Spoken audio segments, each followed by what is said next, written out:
La primera carta del apóstol Juan, pero vamos a iniciar con una oración para entrar en materia. Amén. Bendito Señor Padre, te damos gracias, mi Señor, porque en este día tú has sido bueno, Padre Santo, porque siempre eres Padre Santo y siempre lo serás, Padre bendito. Te damos gracias, Padre Santo, porque nos has dado vida, mi Señor, porque nos has dado salud, Padre eterno, porque tu fidelidad, Padre Santo, es infinita, mi Señor, es para siempre, Padre eterno. Nos ponemos en tus manos, mi Señor glorioso, porque solo a ti, Padre Santo, nosotros podemos venir a ti, mi Señor, con toda seguridad, Padre Santo, de que tú estás ahí, que nos vas a escuchar, que nos vas a atender, que nos vas a recibir, Padre Santo, con los brazos abiertos. Aleluya, sí, eso. Te pedimos que en este momento, en esta hora, Padre Santo, tú dirijas mis palabras, mi Señor, que sea tu Espíritu Santo, mi Señor, en mi boca, Padre Santo, que no sea yo. Saca cualquier indicio, Padre Santo, de orgullo, Padre Santo. Aleluya, Saca sí, todo sí. aquello, Padre Santo, que estorbe, que sea obstáculo, Padre Santo. Así es, Padre, así es, Señor. Y que todo este estudio, mi Señor, sea de un gran propósito para la vida de mis hermanos, mía y de todos, Padre Santo. Aleluya, sí, eso, Que Dios. seas tú glorificado, Padre Santo, a través de esta enseñanza, Padre Santo. Así es, Padre Santo. Pon en cada uno de nosotros, mi Señor, esa pasión, mi Señor, de querer aprender de ti, de querer escudriñar, Padre Santo, tu palabra, mi Señor. Así es, Padre. Trae, Padre Santo, a nuestra vida, mi Señor, Así es. el precioso regalo, Padre Santo, de la verdad, mi Señor, que está escondida en tu evangelio, Padre Santo. Aleluya. Gracias, Señor, por todo, Padre Santo, por lo que estamos aquí. Por lo que vienen en camino, Padre Santo, te pedimos que tú los traigas con bien, mi Señor. Todo te lo pedimos en el precioso nombre de nuestro Señor Jesucristo. Amén y amén. Amén. Bueno, mi hermano, entonces vamos a entrar en material. Y déjeme iniciar con lo que mi hermano empezó la semana pasada. Amén. Y para hacer un repaso, para refrescarnos un poco, vamos a hablar de que habíamos visto lo que era seguros ¿en qué lo habíamos quedado la semana pasada? Perdón. ¿Verdad? Entonces, no puede haber perdón sin antes que. Confesión. Correcto. No puede haber un perdón sin antes haber una confesión. Y después tiene que venir el arrepentimiento, ¿verdad? Porque hablamos de todo eso del arrepentimiento, también hablamos del perdón, de la confesión, del arrepentimiento. Y ahora nosotros vamos a hablar en esta sesión de lo que de lo que es el seguros de la relación. Pero ¿de qué relación vamos a hablar ahora? ¿De qué relación? Todo esto está atado, todo esto está unido y no podemos separarlo. Para poder entenderlo tenemos que ir viendo y relacionando lo que habíamos visto la semana pasada, lo que vamos a ver esta semana y lo que vamos a ver la próxima semana. A vuelo de águila lo vamos a poner así, para ponernos en contexto, ¿verdad? La idea central es mi relación con Dios. Ese es el tema de la idea central. Mi relación con Dios se refleja en cómo vivo. Amén. Amén. Lo mismo que estábamos viendo en la semana pasada. Que nuestros testimonios, nuestros hechos van a decir todo lo que nosotros de verdad somos. Porque nosotros podemos decir de que estamos llevándonos bien, de que nos estamos conduciendo bien, de que estamos haciendo bien las cosas, que somos buenos cristianos. Lo podemos decir de boca, pero si nuestros hechos, nuestro testimonio no demuestra lo contrario, entonces quiere decir de que nosotros estamos viviendo una vida de fantasías. Estamos viviendo una vida de mentira. Y vamos a ver de que, y lo dijimos, de que si nosotros mentíamos de acuerdo a la manera de como nosotros llevábamos nuestra vida, nuestro diario vivir, le hacíamos mentiroso también a Él. ¿Se recuerdan de eso, verdad? ¿Ok? Entonces, vamos a leer los pasajes bíblicos en Primera de Juan, es lo que vamos a estar viendo. Primera de Juan, capítulo 2, versículo del 3 al 11. Y después del 15 al 17, ¿verdad? Pero después de esto le voy a pedir a un hermano que me ayude. La aplicación para la vida va a ser la única manera de que la única manera establecida en la Biblia para que nosotros los seres humanos podamos obtener la salvación La última clase. va a ser por medio de Jesucristo, únicamente y exclusivamente a través de Jesucristo. No hay otro modelo, otra manera, otra vía, otro camino que nosotros querramos ver, buscar o tratar de encontrar que no sea que la salvación que nosotros busquemos sea a través de Jesucristo. Únicamente no lo va a ver, ni lo habrá. Y es por eso en que muchas doctrinas y muchas enseñanzas que no son verdaderas, que son herejes, dicen lo contrario. Y es, por ejemplo, a veces hay muchas doctrinas que dicen de que de acuerdo a cómo nosotros nos comportemos, es que nosotros vamos a obtener la salvación, que de acuerdo a la manera de tanto ayudar tal vez al prójimo, es que nosotros vamos a obtener la salvación. Muchos también piensan de que si yo mi vida la sacrifico en buscar una santidad, digamos, por medio de sacrificios que yo haga, voy a obtener mi salvación, también es errónea. No es así la manera. Nosotros tenemos que buscar primero y ponernos en las manos del Señor. Y es a través de Él que nosotros vamos a encontrar la salvación. Porque no van a ser escuche bien, no va a ser mi esfuerzo, no va a ser mi condición la que va a decidir la salvación. Quien va a decidir la salvación primeramente es Jesucristo, y después lo que Él me va a enseñar a través del camino que yo esté dentro de Él, andando con Él, es que va a decidir mi salvación, ¿verdad? Pero no voy a ser yo quien va a decidir que por aquí voy a ir y que aquí me va mejor. No es esa la solución. Lo que observamos es que muchos de esta gente que yo les digo, se basan en la mala doctrina que ellos tienen. Se basan en la mala doctrina. La salvación solo es posible, como les decía, gracias a Jesucristo. Porque Él hizo el sacrificio por nosotros, Él se entregó, y ese sacrificio fue el que vino a hacer posible que nuestra salvación estuviera segura. Y por eso es que seguros de la relación, y esa es la clase del tema, ¿verdad? Seguros de la relación. Entonces, el sacrificio que hizo Jesucristo va a ser de que mi salvación esté segura. Siempre y cuando, vuelvo a repetir, de acuerdo a como yo esté andando con Él. Mi testimonio va a ser crucial en el camino en el caminar que yo tenga con Jesucristo en mi vida, ¿verdad? Dice que la evidencia de esta nueva relación, mi evidencia, ¿qué evidencia? Les voy a hacer una pregunta. ¿Qué puede evidenciar en la vida se lo dejo a todos, ¿qué puede evidenciar en la vida de cada uno de ustedes que ustedes estén caminando por el camino correcto, por el camino de que nosotros estamos llevando con Jesucristo? ¿Qué evidencias, qué cambios ustedes miran en eso? ¿Qué es lo que a ustedes les apunta de que ustedes están haciéndolo bien?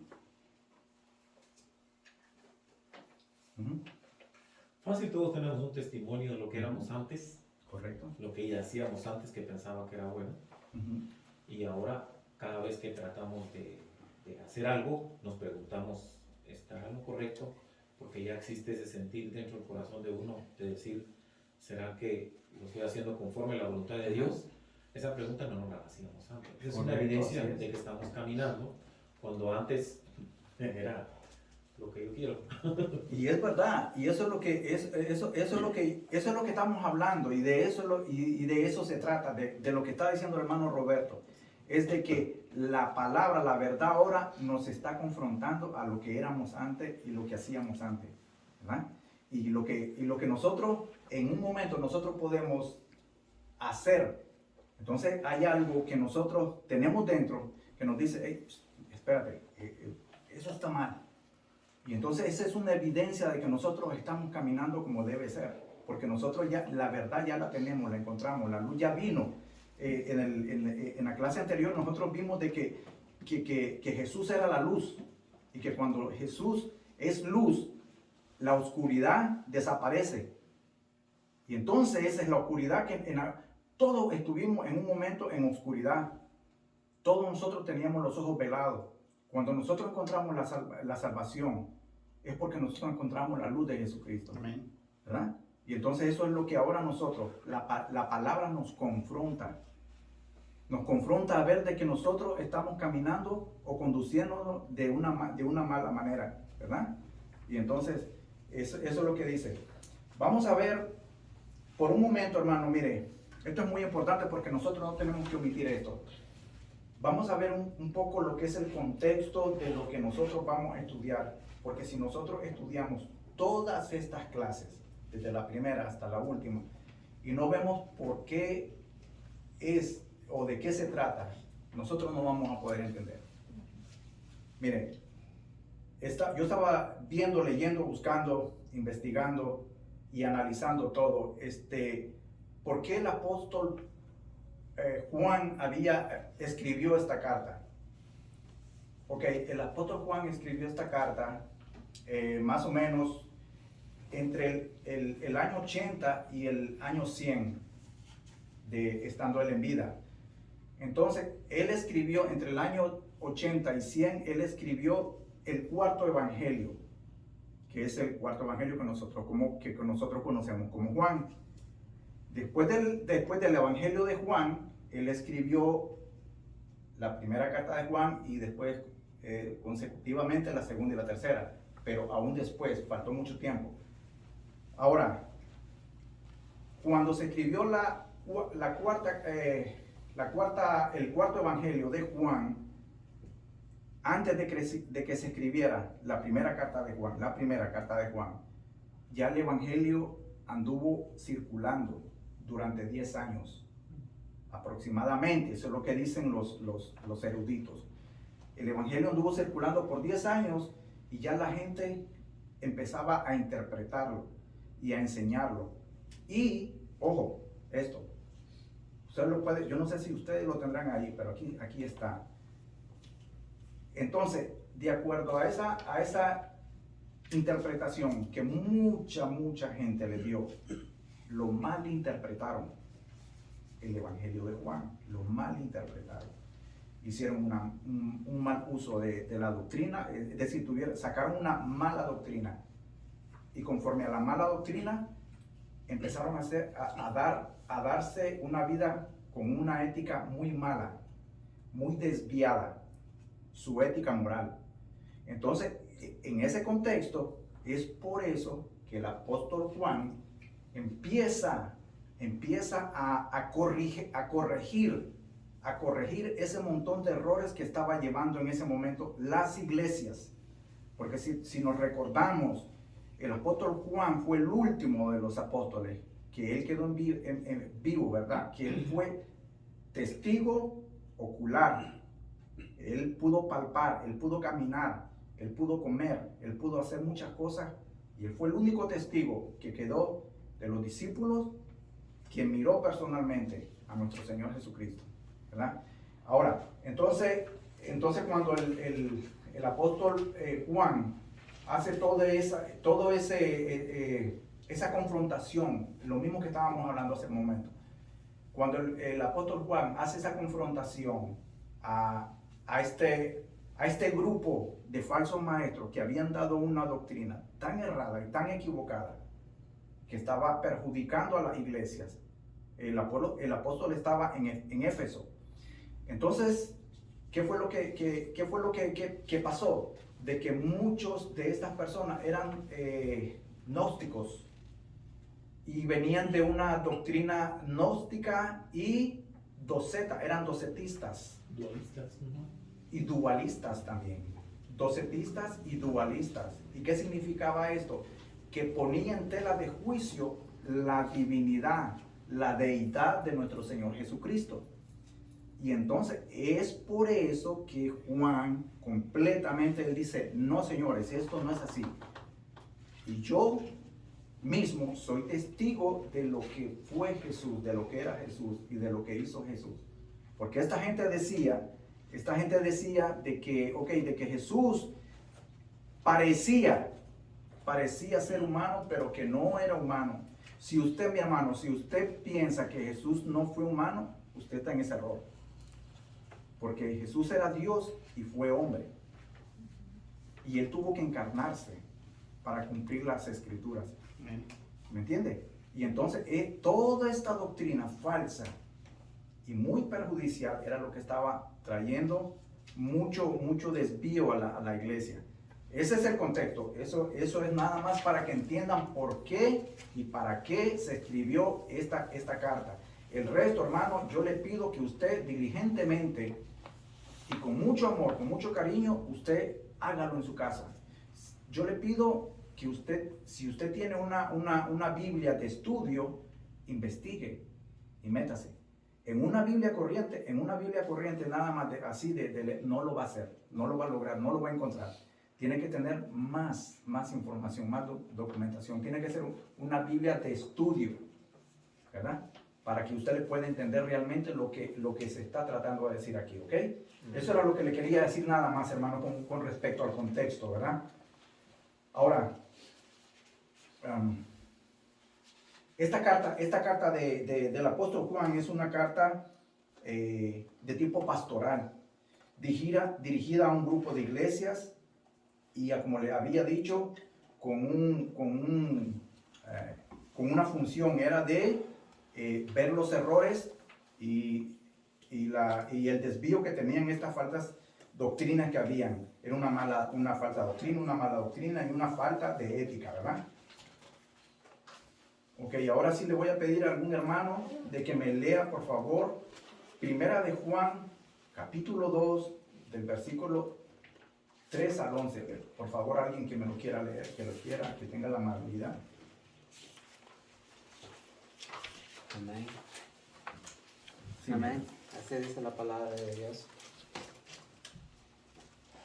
Y en esto sabemos que nosotros le conocemos y si guardamos su mandamiento, el que dice yo conozco y no la guarda su mandamiento, el tal es mentiroso y la verdad no está en él. Pero el que guarda su palabra, en este verdaderamente el amor de Dios se ha perfeccionado. Por esto sabemos que estamos en él. El que dice que permanece en él debe andar como él anduvo. Amén. Amén. Entonces, sí se dan cuenta, ¿verdad? Sí se dan cuenta de lo que yo le estaba diciendo hace poco. Que si nosotros no mirábamos este contexto, no íbamos a entender estos pasajes. Y voy a volver a repetir otra vez lo que el hermano acaba de leer. Dice, y en esto sabemos que nosotros le conocemos. Está hablando, el apóstol está hablando de que nosotros, que sí de verdad, que hemos ya visto y estudiado la palabra, nosotros sí somos y sabemos de quién estamos hablando, ¿verdad? Amén. Ahora, que dice que si guardamos sus mandamientos, y que era lo que les decía, ¿qué es lo que estaba haciendo esta gente? Esta gente estaba completamente saliéndose del rol que estaba en la palabra, ¿verdad? El que dice yo le conozco y no guarda sus mandamientos, tal es mentiroso y la verdad no está en él. Pero el que guarda su palabra, verdaderamente el amor de Dios se ha perfeccionado. Por eso sabemos que estamos en él. El que dice que permanece en él debe andar como él anduvo. Mi hermano, yo le voy a hacer una pregunta, miren. Le voy a hacer una pregunta. ¿Qué le parece a usted desafiante? ¿Qué le parece desafiante cuando usted sigue en los caminos de Jesús? Cuando usted quiere ser un verdadero cristiano fiel a la palabra, ¿qué le parece? ¿Qué es lo más desafiante que le parece a usted? Para mí, yo le voy a decir, voy a empezar si alguien tiene, pues le voy a ayudar para más o menos. Para mí lo más desafiante es confrontarme a mí mismo. Confrontarme a mí mismo de ver de que realmente lo que yo pensaba acerca de Dios y del Evangelio no es lo que era. Para mí eso es algo desafiante. Y entonces, ¿qué pasa con esto? Que a mí me anima que a mí me anima a buscar de verdad la palabra, la verdadera doctrina, la verdadera enseñanza. Eso es lo que eso me va a llevar, eso me va a ayudar a mí para que mi caminar con Cristo sea fiel a la palabra. Ahora, eso es más o menos para que, ¿qué es lo que a usted le desafía? A mí lo que Dios me desafía, y eso es todos los días, es levantarme y acostarme tratando de hacer lo que Él quiere conmigo. En otras palabras, quiero comportarme como Dios quiere que me comporte, no como yo quiero comportarme. No necesariamente solo cuando estoy en la iglesia me comporto como Él, sino estando afuera. Correcto. Eso es lo que más me confronta a mí, el ser yo con los demás. Y es algo duro. Así es. Porque en el trabajo, muy duro, en las situaciones difíciles, a veces, y esas cosas pelean conmigo mismo, ¿no? Porque es y ayudan. Mi yo para con Dios y el yo que yo quiero. Te desafía, ¿verdad? Cada día, como lo dices tú, desde que te levantas hasta que te acuestas. Porque cuando sales de tu casa, usted no sabe lo que se va a encontrar, ¿verdad? Y entonces, como dice usted tiene que aprender cada día a modelar. ¿Quién es el modelo que nosotros tenemos? Nuestro Señor Jesucristo. Entonces, eso es lo que eso nos va a desafiar, lo que estaba diciendo él, ¿verdad? Y entonces, eso es lo que nosotros tenemos que buscar. En cada uno hay aspectos diferentes. Su aspecto, mi aspecto, tu aspecto. Cada uno va a tener un aspecto diferente de cómo la palabra te va a desafiar. Cada día te va a desafiar de diferentes maneras, ¿verdad? ¿Existe la posibilidad de que alguien viva de manera falsa? Oh, sí. Mucho, ¿verdad? Mucho. Hay muchas maneras de que incluso nosotros podamos vivir una manera falsa. De hecho, lo hacemos cuando venimos a los pies de Cristo, porque cuando venimos a los pies de Cristo, pues sentimos esa alegría, ¿no? El primer amor que tenemos con Dios y tratamos siempre de estar más contentos porque tenemos la felicidad de que hemos conocido la salvación y todo, pero aún así, a todo esto, siempre nos traiciona nuestra naturaleza humana. Así es. Y nos va a seguir traicionando, ¿no? Y vamos mejorando conforme el tiempo, sí, pero nos sigue traicionando. Y a veces nosotros presumimos ser cristianos, ¿sí o no? A veces nosotros nos jactamos de ser cristianos, de ser buenos cristianos. Y con una mano hacemos lo bueno, con la derecha, en este caso yo soy diestro. Con la derecha hago lo bueno, pero con la izquierda borro lo que hice. Y entonces esa es una manera de estar diciendo completamente lo contrario y estar haciendo completamente lo contrario. Lo opuesto a lo anterior, ¿qué sería entonces? Lo opuesto a lo anterior simplemente es que yo me sacrifique cada día, como decía el hermano, porque no voy a hacer no voy a saber lo que me va a esperar. Es que yo me voy a sacrificar a parecerme cada día más a Cristo. No parecerme a alguien semejante, ya sea que yo, por falta de sabiduría, yo quiera poner primero antes que tal vez yo me quiera parecer a algún pastor X, por ejemplo, a alguien que yo diga, no, para mí él está bien, él me predica bien, él enseña bien, él habla bien, y que yo diga, no, yo me quiero parecer a ese. En vez de poner primeramente mi modelo, mi único modelo, mi modelo número uno, que es el Señor Jesucristo, voy a poner de modelo a otra persona. Entonces sería lo contrario de lo que estábamos hablando ahorita, ¿verdad? Amén. Sabemos que lo que decimos que somos, lo demostramos con hechos, no con palabras. Porque muchas veces también vemos que los políticos prometen muchas cosas cuando están en el momento de la candidatura.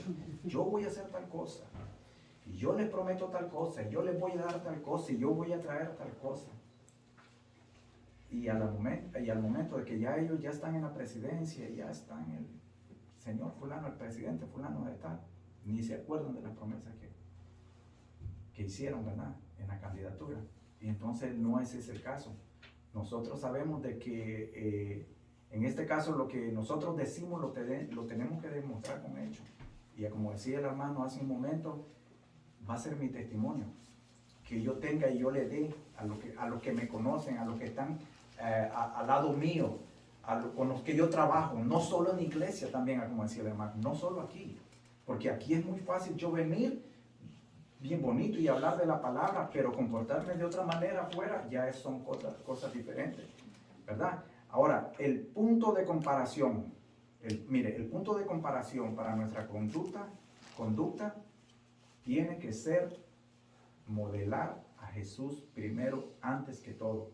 Y como les decía yo puedo respetar y tener mucha simpatía con un pastor X, pero que yo modele a ese pastor, yo estaría diciendo lo contrario de lo que estamos hablando. Estaría mintiendo, estaría siendo un hipócrita. Porque entonces yo estaría haciendo todo lo que yo le estoy diciendo de palabra, de hecho yo no lo estaría haciendo, ¿verdad? Lo que se produce es un proceso de santificación que nos lleva a tratar de imitar a nuestro Señor Jesucristo. Es un proceso. Y en ese proceso nosotros tenemos que entender y saber que vamos a tener retos cada día. Es un proceso. Eso no viene de la noche a la mañana, que hoy acepté al Señor y mañana yo ya estoy puro santificado, apartado y todo lo demás, ¿verdad? Va a ser un proceso y muy difícil para algunos, muy difícil para otros. Va a ser un poco menos.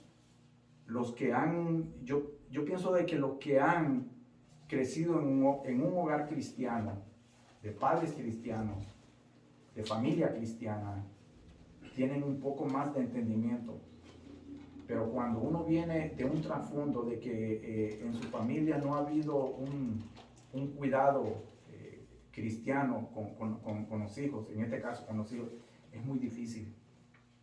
Porque usted no tiene un modelo, a usted no le enseñaron, no tuvo un modelo de que su papá le dijo, mira hijo, esta es la base de la fe cristiana, en que se basa de que por qué nosotros adoramos, veneramos y santificamos a un Dios todopoderoso. Tal vez nunca nos dijeron eso. Y entonces para ese tipo de personas va a ser muy diferente y muy, muy difícil. No es como cuando a uno le enseñan desde pequeño a nuestros hijos y los llevamos a la iglesia y empezamos a leerle la palabra, empezamos a enseñarle la palabra, ¿verdad? Ahora,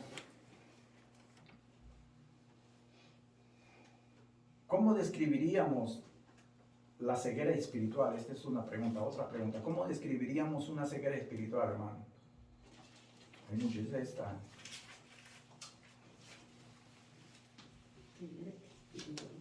¿Cómo es? Ceguera espiritual siendo cristianos, Ajá. engañándonos nosotros mismos.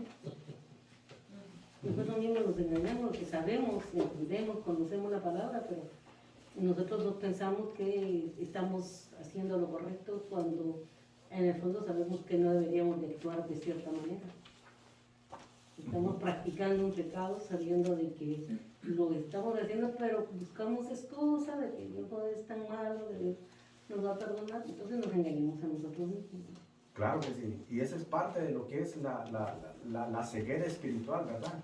A veces, como dice la hermana, a veces sabemos de que estamos haciendo las cosas mal, pero porque nos gusta hacerlo, las seguimos haciendo. Y entonces sabemos nosotros que estamos cometiendo ese pecado, ese gran pecado, y que en vez de acercarnos a Dios, nos separa de Dios, porque el pecado separa al hombre de Dios, ¿verdad? Entonces, ahí voy yo, metiéndome como quien dice, empiezo primero a la orilla de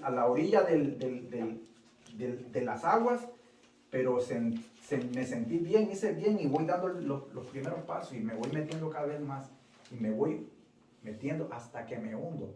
Y después de ahí va a ser bien difícil salir. Puedes ahogar. Sí, y ahogarme en el pecado, ¿verdad? Ahogarme en el pecado, ¿verdad? Estos capítulos de Primera de Juan, del capítulo 2, del versículo 3 al 6, es una perspectiva bíblica de la obediencia, porque si usted es de la obediencia, y eso se lo digo para que usted lo lleve y lo haga en su casa, ¿verdad? Porque dice, mire lo que dice, Juan, esto no está aquí, pero esto está en Juan, en el Evangelio de Juan. Juan 14:15 dice, si me amáis, guardáis mis mandamientos, ¿verdad? Y es lo que estamos viendo acá en estos versículos de acá. Después dice, en ese mismo capítulo de Juan, capítulo 14, versículo 21, dice, el que tiene mis mandamientos y los guarda, ese es el que me ama, y el que me ama será amado por mi Padre. Y entonces, ¿qué nos indica esto? Lo que estamos hablando es una perspectiva bíblica de obediencia. Todos estos versículos de Primera de Juan, del capítulo 2, del 3 al 6, es una perspectiva de obediencia. Si yo no camino en los mandamientos, si no amo en los mandamientos, me estoy haciendo mentirosa, como decía. Y esa es una parte, esa podría ser una parte de la ceguera espiritual mía. Que si yo digo que amo los mandamientos y no los hago, soy un siervo espiritual, porque estoy desobedeciendo los mandamientos, ¿verdad? Amén.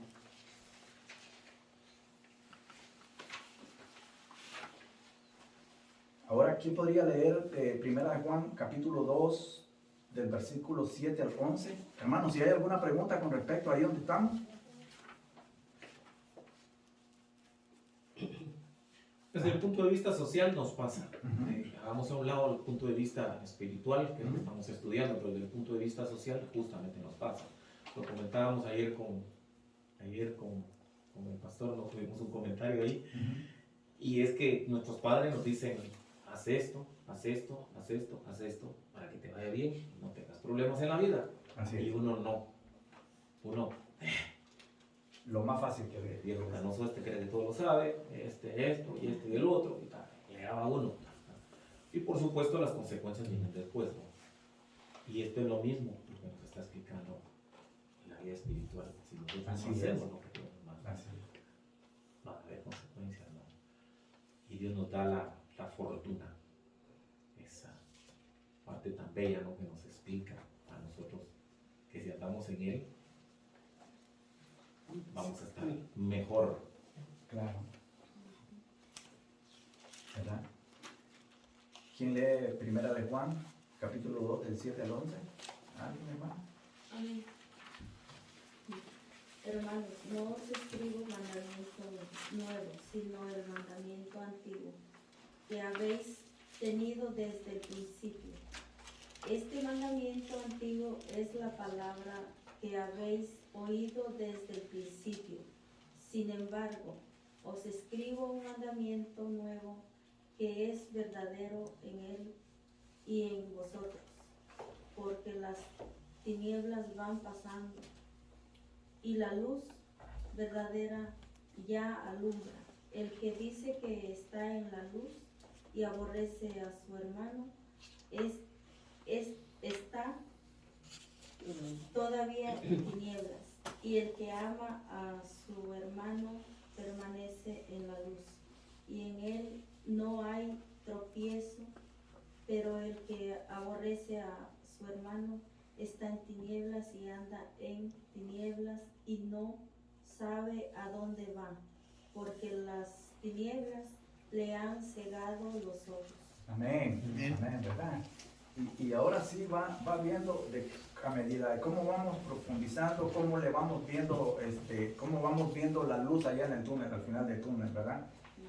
Y el apóstol aquí nos está diciendo de que este mandamiento, de que esto que él estaba dando, de que él lo que estaba escribiendo y lo que le estaba, de lo que le había enseñado, de lo que estaba enseñando, no era nuevo, esto era viejo. Él nada más lo estaba recapitulando otra vez, nuevamente. Pero lo estaba trayendo a un contexto nuevo. ¿En qué contexto? ¿En qué sentido de la palabra? Lo que el Señor Jesucristo le había dicho a él. Pero ya esto era viejo, hermano. Mire, esto estaba en Deuteronomio 6:5. y estaba en Levítico 19:8. Allí se los dejo para que ustedes lo busquen, pero ya esto ya estaba dado en el Antiguo Testamento. Lo que el apóstol Juan está sacando es lo que la enseñanza, la nueva enseñanza que el Señor Jesucristo le había dado a él, que él lo había visto, que él había estado presente y que ahora él lo estaba transmitiendo. Nada más en lo que estaba haciendo él, transmitiendo lo que Jesús le estaba dando. Que era un mandamiento nuevo, que ya lo había dicho él. Ajá, y que era todo, amarnos unos a nosotros. Ese era decía que era el segundo mayor de todo. Que si esos dos mandamientos se hacían, toda la ley estaba hecho. Pero como es tan difícil de verdad amar al que nos hace mal,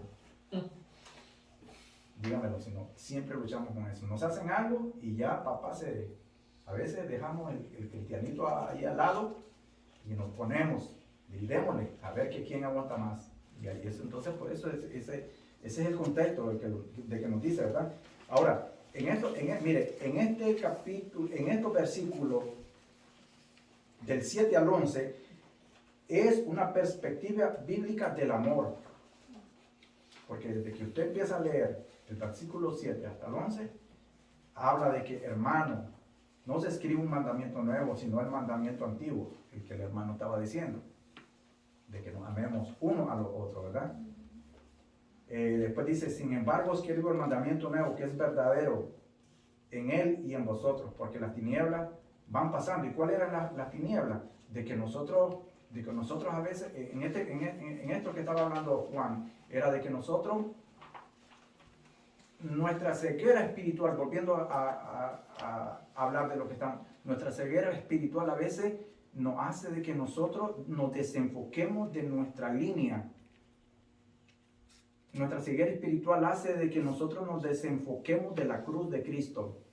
Y cuando nosotros nos desenfocamos de la luz de Cristo, perdemos la ruta. Y nos salimos, nos desviamos, nos descarrilamos. Y ahí es donde podemos encontrar 100,000 cosas que a la carne le gustan, y ya entonces nosotros no andamos en luz y andamos en tinieblas. Volvemos otra vez. Y así tengamos mucho tiempo de andar, de andar en los caminos y de ser cristianos, ¿verdad? Pero va a haber un momento de que si mi ceguera espiritual es más fuerte de mi convicción que yo lleve como hijo de Dios, voy a estar perdido, voy a estar ciego, ¿verdad?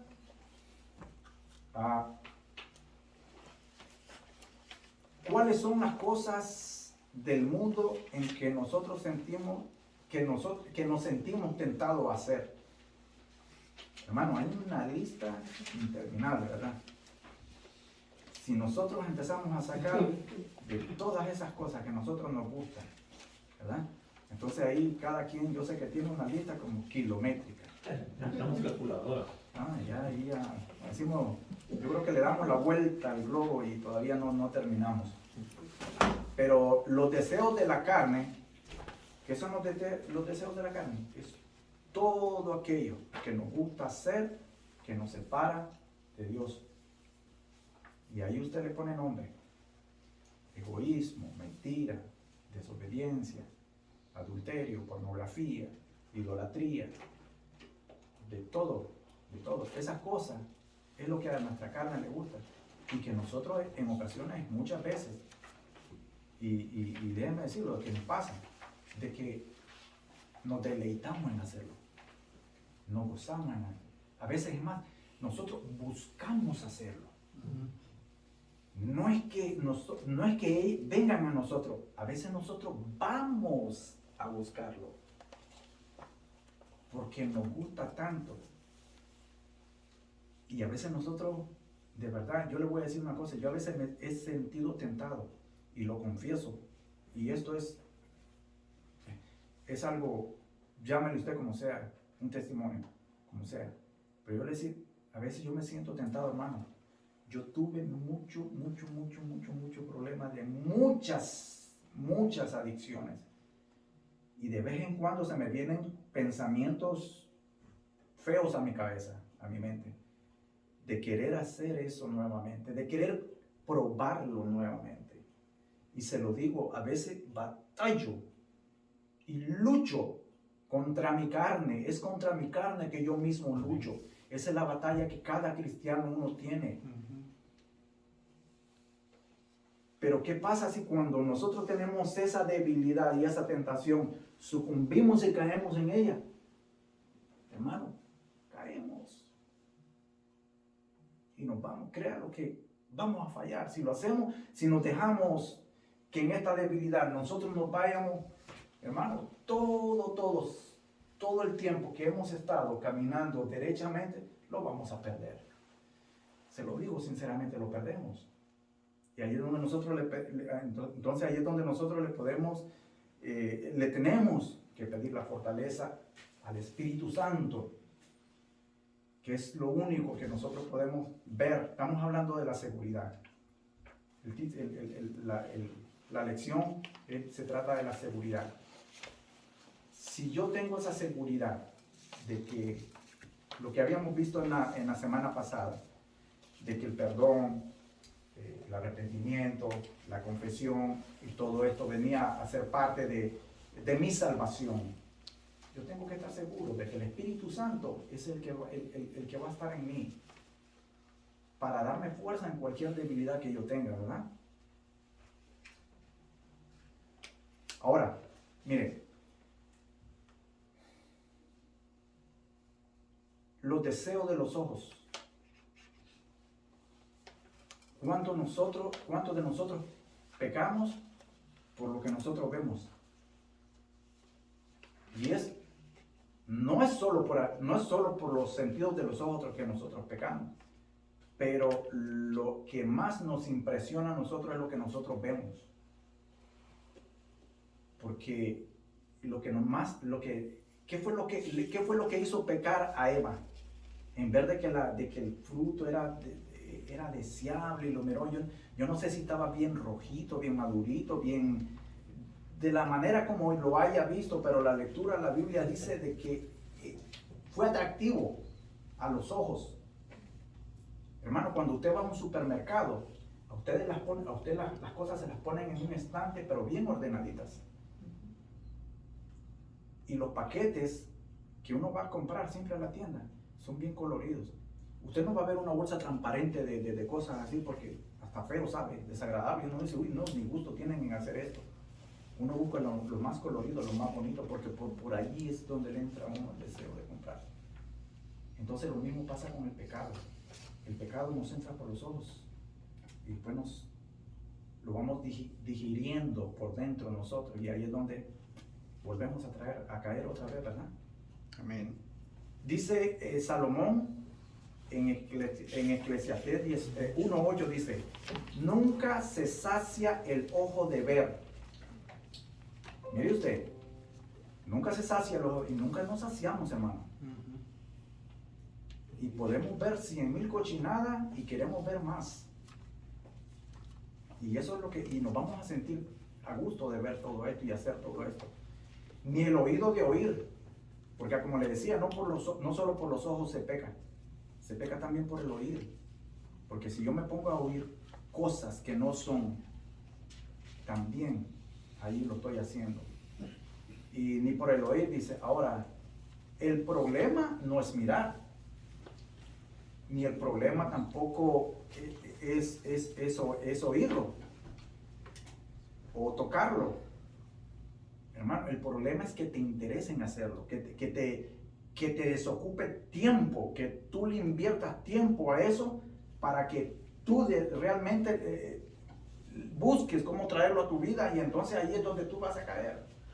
El problema es eso, no es tanto mirar, porque la vista es rápida y a veces hay cosas que nos llegan y vemos, pero hermano, si miramos, por ejemplo, algo que es pecado, pero si lo desapercibí y ya no hubo pecado. Yo leí en un libro que el pecado se lleva cuando tú después de 4 segundos le prestas atención a eso. Un ejemplo, si yo miro a una muchacha muy bonita, ¿verdad? Perdóname, amor. Ya confesó.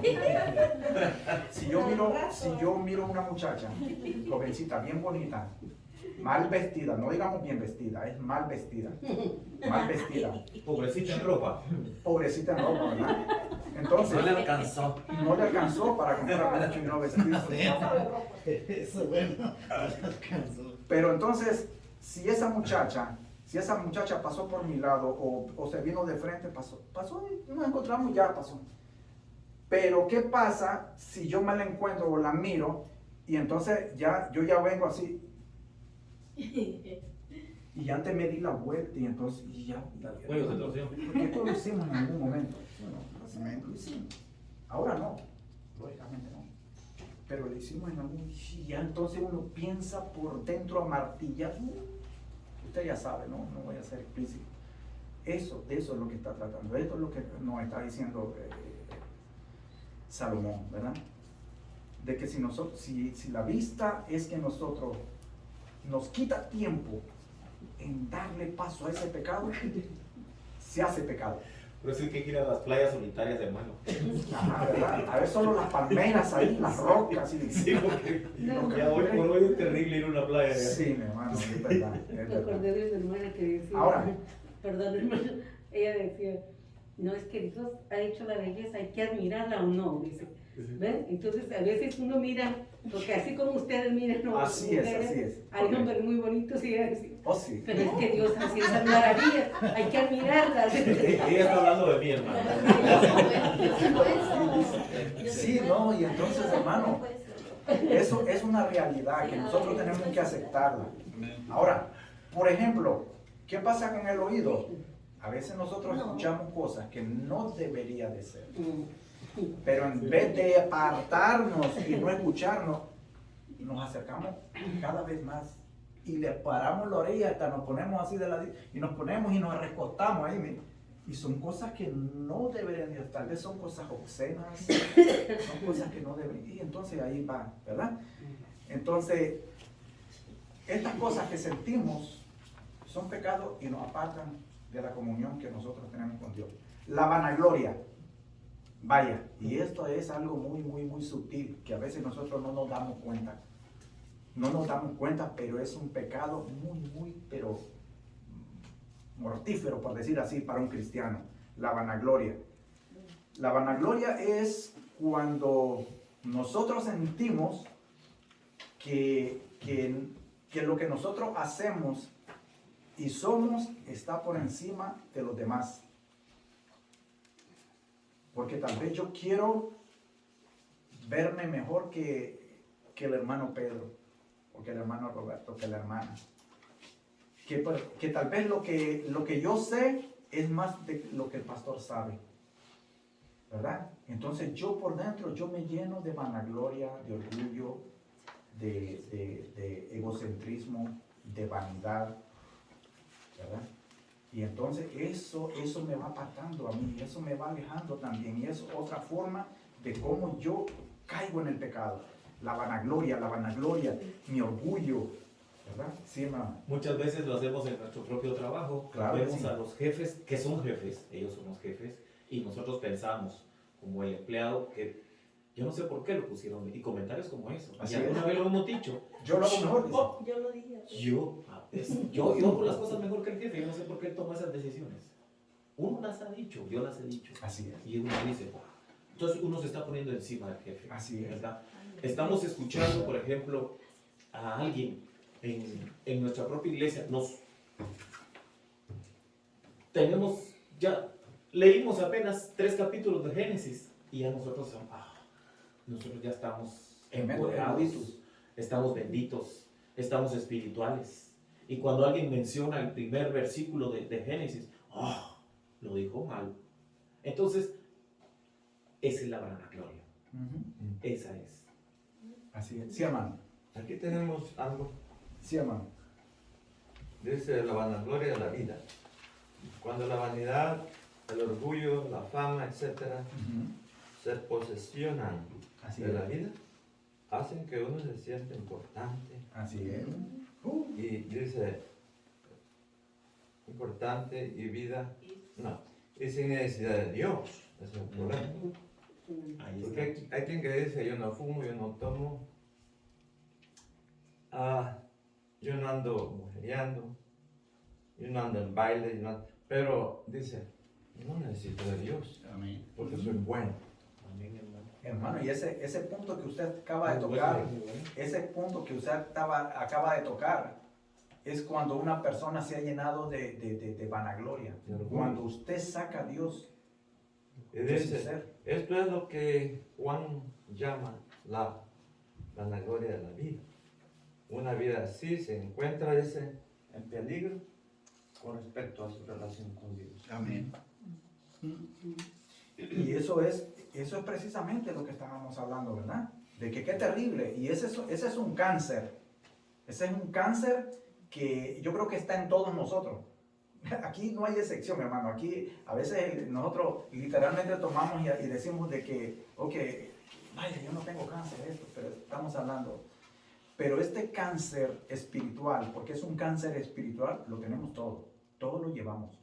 Porque hay un momento que, como decía el hermano, supongamos si es en el trabajo, yo me lo he dicho muchas veces, yo no hubiera contratado a esa persona, es muy a la gana. Uy, que no, yo solo contrataría al que a mí me pareciera. Y yo no lo hiciera así, y yo no lo hiciera así, ¿verdad? Y entonces estamos llenando de vanagloria, ¿verdad? Veamos, hermano, ya casi vamos a terminar, hermano, pero mire, lo que quiero terminar de que, o sea, quiero concluir con estos versículos que leímos, de que el amor que Dios requiere de nosotros, lo vamos a encontrar de lo que es en estos versículos del capítulo 2, del 7 al 11. Allí usted va a encontrar lo que acabamos de leer, lo que leyó el hermano, ¿verdad? Ese es el amor que Dios requiere de nosotros. Un amor no fingido, un amor fraternal, un amor fiel, un amor verdadero. Ese fue el mandamiento que Jesús le estaba dando a sus discípulos, y eso es lo que nosotros tenemos que modelar. Nosotros no tenemos que buscar otra cosa, nada más que no sea eso. El nuevo mandamiento que Jesús había dado, ese era que nos amemos unos a los otros, ¿verdad?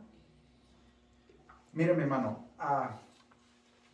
veamos a ver algunos síntomas de la ceguera espiritual y cuáles son algunos síntomas. Yo saqué algunos puntos y con algunos versículos. No los vamos a leer, nada más si los anota y ustedes lo buscan en su casa. Síntomas de la ceguera espiritual, cuáles son, cómo son y qué afecta para nosotros. La desobediencia. Esto lo encontramos en Deuteronomio 28, capítulo 28, versículos 28 y 29. Hermano, léalo, está lindísimo, se lo prometo, no va a perder su tiempo. Cuando nosotros decimos que no perdemos el tiempo en la palabra, es porque de verdad no perdemos el tiempo. Porque aquí nosotros nos llenamos de sabiduría, y eso es lo que nosotros buscamos, ¿verdad? Desobediencia, Deuteronomio 28, capítulo 28, versículos 28, 29. Y usted puede leer todo el capítulo, es más, todo, léalo. Lindísimo, hermano, se lo prometo. Rebeldía, abierta contra Dios. Primera de Corintios 2, capítulo 2, versículo 14. Esa es rebeldía. Falta de fe, Mateo 8, 26. Incredulidad, Mateo 13, versículo 58. Se lo repito, desobediencia, rebeldía, falta de fe, incredulidad. Hermano, cuando usted sienta y usted mire que usted tiene alguno de estos síntomas, préstele mucha atención. Porque estos son alarmas que le va a permitir detectar su ceguera espiritual. Cuando usted está desobedeciendo, es un síntoma de ceguera espiritual, porque usted va a querer hacer lo que no debe de hacer, ¿verdad? La rebeldía, ¿qué va a hacer? Cuando yo me voy a ir en contra de los mandamientos, pero que yo estoy siguiendo aquello que me va a hacer daño, y entonces yo me rebelo y me voy en contra de lo que no me es permitido.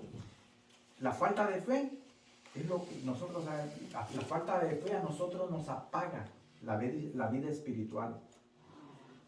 Lo que es la falta de fe y la incredulidad son hermanitas que van juntas. La incredulidad me va a apagar la falta de fe. Mi deseo de yo seguir buscando al Señor va a ser de que primero yo voy a empezar a dudar. ¿Y por qué lo estoy haciendo? Yo no le veo nunca ninguna ganancia.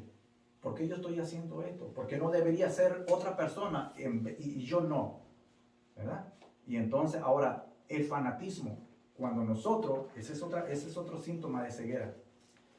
El fanatismo, cuando usted viene a la iglesia solamente por fanatismo, por sentirse bien, por levantar los brazos, por cantar, por esto y por lo otro, y por escuchar al pastor fulano de tal, que es de renombre, que escribe bonito, que predica bonito, y usted no toma a Dios como debe ser y la palabra como debe ser, usted está haciendo de su fe cristiana, usted se está convirtiendo en un fanático religioso, porque usted está viniendo nada más a exhibirse y hacer un show de todo lo que tal vez usted tiene. Porque la verdad es que nosotros, cada uno de nosotros tenemos dones. Y el Señor ha puesto dones en nosotros. Y es bueno explotar esos dones. Porque son regalos, son dádivas de Dios que nos da, ¿verdad? Pero cuando nosotros lo hacemos para la gloria de Dios, es una gran diferencia. Porque cuando nosotros lo hacemos para el público, para la familia, para nosotros mismos, ahí es donde nosotros entonces nos estamos apartando y cayendo en estos síntomas que son gravísimos y que lo cometemos muchas veces, ¿verdad? Mi hermano, si hay alguna pregunta con respecto a todo lo que acabamos de ver. Mire, el mandato de Jesús con respecto al amor era distinto al que nosotros lo vemos, y eso es muy evidente, ¿verdad? El mandato de Jesús con respecto al amor era distinto y era nuevo. Porque si vimos que ya el apóstol había dicho, este es un mandamiento, ya estaba escrito. Bueno, Jesús le vino a dar otro entendimiento para que ellos vieran. No era que era diferente, no era diferente. Sino que lo que Jesús transmitía es que lo vieran como de verdaderamente había sido, para lo que había estado, y siempre estuvo escrito, está escrito y lo seguirá estando escrito, ¿verdad? Pero lo que como Jesús le dio, el contexto que debía hacer, era el que tenía que ser. Mire, Jesús lo hizo porque era un amor sacrificado. ¿Sí se imagina el sacrificio que hizo Jesús? Hermano, Él se dio, se sacrificó. Y Él pagó por todos mis pecados, sus pecados, tus pecados y sus pecados. De toda la gente de antes de nosotros, de nuestros antepasados, de este momento y los del futuro que ni aún han nacido. Él pagó por todos esos pecados, hermano. Amén. Entonces ese es un sacrificio que nosotros debemos tomar en cuenta de verdad. Debemos agarrarlo y no dejarlo ir. Que ese es el verdadero mandamiento de amor, sin fingimiento, sin hipocresía, fiel, ¿verdad?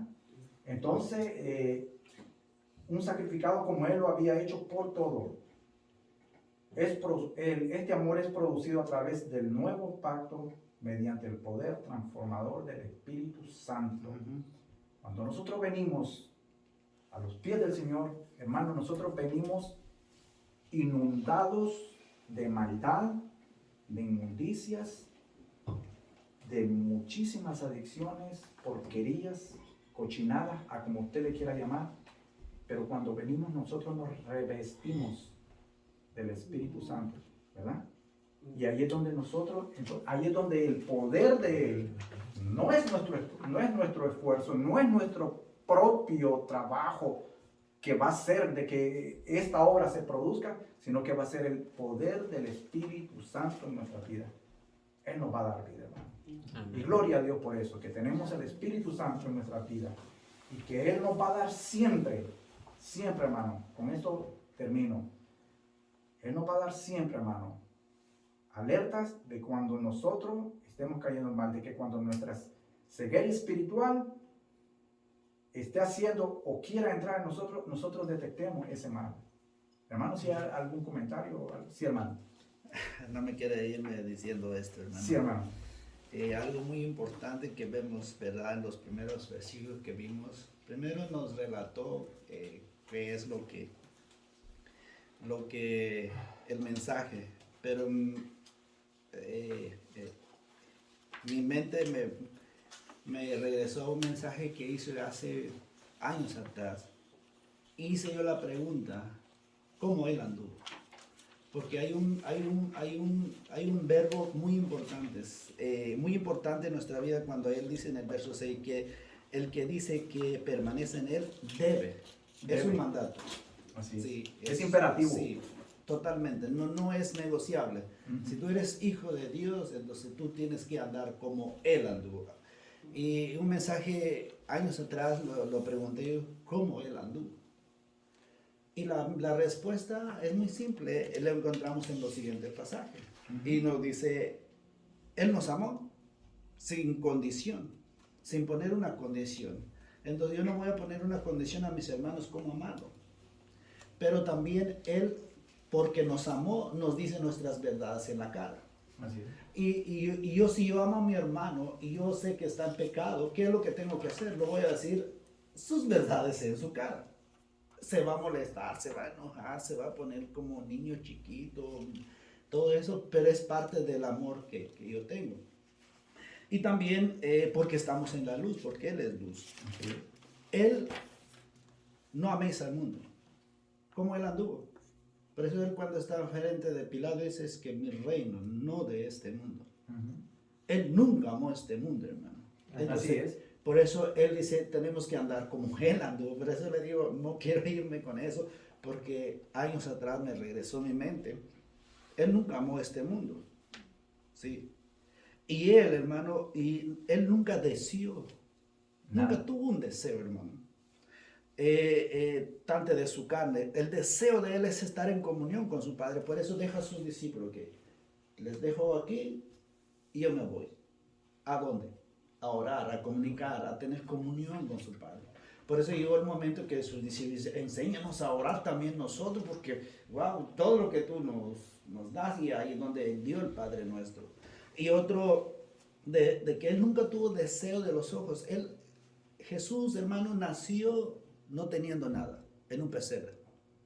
Jesús no tuvo una casa propia. ¿Por qué? Porque no desea en el mundo. Jesús no tuvo una tumba propia. La tumba donde fue el Señor fue prestado. Así es. Entonces, todo eso damos cuenta de que Jesús, ahora, Jesús, como Él anduvo, Él nunca hubo, si Él fuera humano como nosotros, muchas cualidades de tener vanagloria. Alimentando a 5,000, empezando por eso. Sanando un montón, no vemos que ayer estamos hablando, hermano. Sí. La Biblia dice que hubo un momento que sanó contable de enfermedad. Sí. Hay cualidades de que Jesús debe de tener vanagloria. Y cuando Él ya le iban como a hacer como rey, ¿qué es lo que hizo? Los dejó y se fue a las montañas. ¿Por qué? Porque nunca se interesaba. Entonces, tengo que andar como Él anduvo. Ahí está todo lo que, la pregunta que yo hice, mi mensaje, o el mensaje que Dios puso en mi corazón, ¿cómo Él anduvo?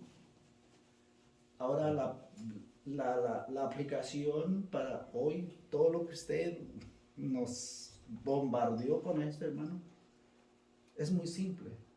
Debemos de andar. ¿Cómo andó? Tener como Ustedes dijeron, modelo, no yo, hermano. tener como modelo ahí, ¿verdad? Amén. Sí, Gracias, hermano. Voy a leerle la última parte. Sí, hermano. Dice, no améis al mundo ni las cosas que están en el mundo. Si no dice, si alguno ama al mundo, el amor del Padre no está en él. Porque todo lo que hay del mundo, los deseos de la carne, los deseos de los ojos y la vanagloria de la vida, no provienen del Padre, sino del mundo. Amén. Y el mundo pasa y sus deseos, pero el que hace la voluntad de Dios permanece para siempre. Amén, ¿verdad? Qué lindo. Santo. Y ahí es donde nosotros tenemos, hermano, de verdad, ahí es donde nosotros tenemos que ver lo que decía el pastor, lo que miramos desde el principio, fin, hermano. Si nosotros no agarramos ese modelo único, sin mancha, eso es lo que nosotros, ese es el caminar del cristiano, hermano. Ese es el caminar, la batalla que nosotros a diario vamos a tener. Amén. De que nosotros no vamos a parecernos a nadie más, ni a buscar cómo ser como nadie más, sino parecernos cada día más a Él, a Jesús, ¿verdad? Bueno, mi hermano, Roberto, si quieres nos despide, hermano Roberto. Sí, cómo no.